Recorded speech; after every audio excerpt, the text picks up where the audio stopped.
ګجرنواله کې یو زنانه د اهل حدیثه ده هغې دا ویلی دي خپل وراره ته چې علم الغیب صرف چا ته ثابت دی الله ته ثابت دی علم الغیب فرشتو پیغمبرانو ته نه دی ثابت هغه کس تلی دی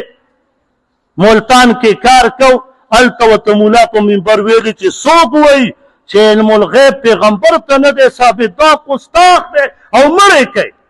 هغه کس را رسېدلی دی دا خپله ترورې په خپل کور کې حلاله کړې ده ده دا ثواب ګڼه وی دا کس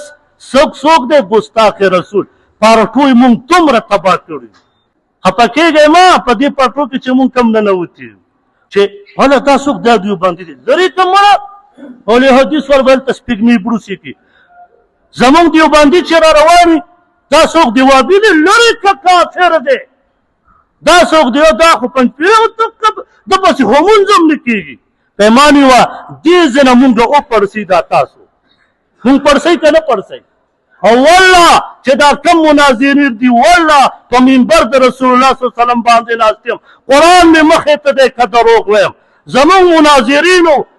یو بل ترین کړی ما په دې خپلو غوږونو واورېده او دعوت یې ورکولې حدیث ته وایي مړه چېرته پروګرام چې وکړو چې روټۍ وخورو همه دلته خو مونږ ته وایي چې لاس اوس به میلاو نه کړي کنې ښځه در باندې طلاق کېږي او په خپله ورسره روټۍ ګانې خورې